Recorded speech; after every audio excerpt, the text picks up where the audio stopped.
I'm a great fan of hard work and then leaving the rest to the universe. So what is the process of doing the hard work and leaving it to the universe such that the universe responds with the results that you want? That is the context of my video today. My name is Priya Kumar. I'm a motivational speaker and an author, and I'm making this video for you in Kovalam.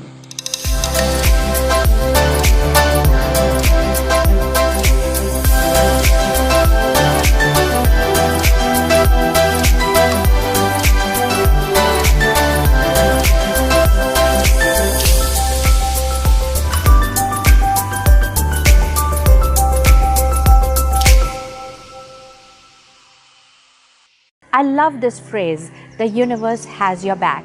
And yet I have seen so many people suffer. So what does it mean? The universe is not watching over them, or they are not allowing the universe a chance. Okay, let me give you an example. I'm a writer. I write books and also screenplays for web series and films. Now, in the industry, whether it is the publishing industry or the feature film and web series industry, I have seen so many writers who've written some great work, but they have left it to the universe. I met this writer recently and he has written this amazing screenplay. And I said, what are you doing with it? He said, oh, I've sent it out to production houses and I'm waiting for their revert. The universe will bring it to me. So I just happened to ask him, when did you send it to the producers? He had sent it 6 years ago and he's still waiting. You know what? There are so many people who have great work, who do great work, who are artists, executives, painters, musicians. My God, there is so much talent, but they are waiting for the universe to bring them the results that they desire. Well, let me tell you this. I believe this 100%. That is the guiding force of my life, that the universe is you.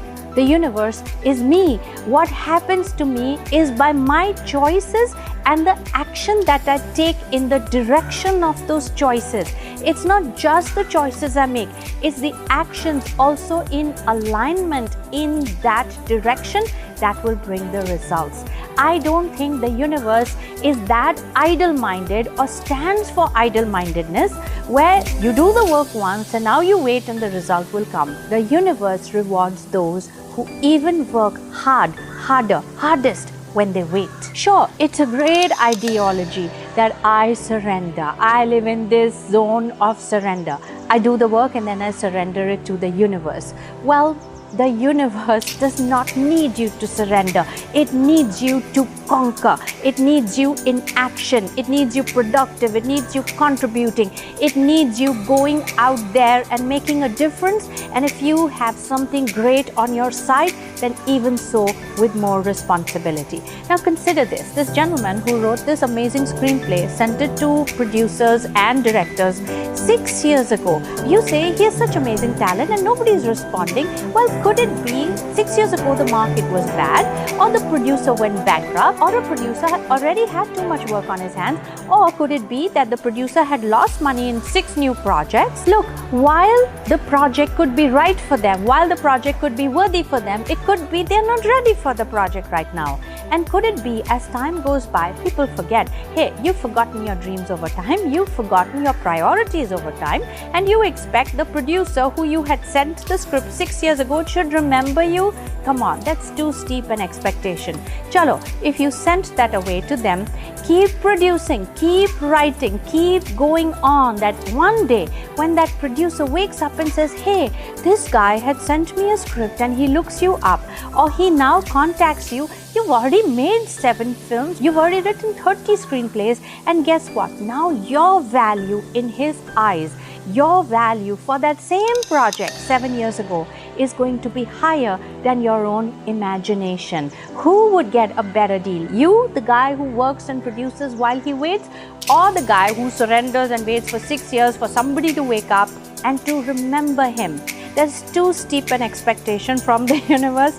That's too steep an expectation from another human being. You know why? Because you don't do it. So what is my point? My point is, do a great job, work hard, send it out to the universe, send it out to the terminals you need as recipients for that project. And while you wait for answers, don't sit idle. Grow, learn, invest in yourself. Be a better writer by the time the response comes. Be a better musician by the time that deal comes. Be a better executive by the time that opportunity comes. Because you know what? The universe will respond even if your demand has been unfair, because I know so many people who do nothing but just make demands from the universe. And when the universe comes back to you with a response, with an opportunity of a lifetime, you better be worthy of it. I have been a witness to people who got such amazing opportunities and they blew it. You know why? Because they were not prepared, because they were not ready. So while they were making demands and sending out prayers and then, resting and surrendering, they never invested in bettering themselves. So while that prize production house approaches you, you better have a prize screenplay. You better be that prize person who will take them to the top, the expectation that you had for them. Because you know what? One thing I do know, the universe is fair. It will give you an opportunity, but if you don't have the wherewithal to do justice, it's not going to let you ruin the dreams and lives of many who are going to be impacted by your work. So surrender is good. Leave the rest to the universe is good. But do not forget the main part of the equation, which is work hard, invest in yourself and grow, and be better than the person who sent out the prayer 6 years ago or 6 months ago or 6 days ago. So when the universe comes and meets you, you say, hello, I have grown. Have you? You better raise the stakes. That is the attitude you go meet the universe with, and it will reward you beyond your wildest dreams. So I hope this helped, and I thank the universe daily for allowing me this connection with you, where I have the privilege of serving the purpose of serving you. Thank you very, very much for your connection. So this is Priya Kumar signing off, and hey, subscribe to my channel and like it, and go pick up my books. They're really, really good.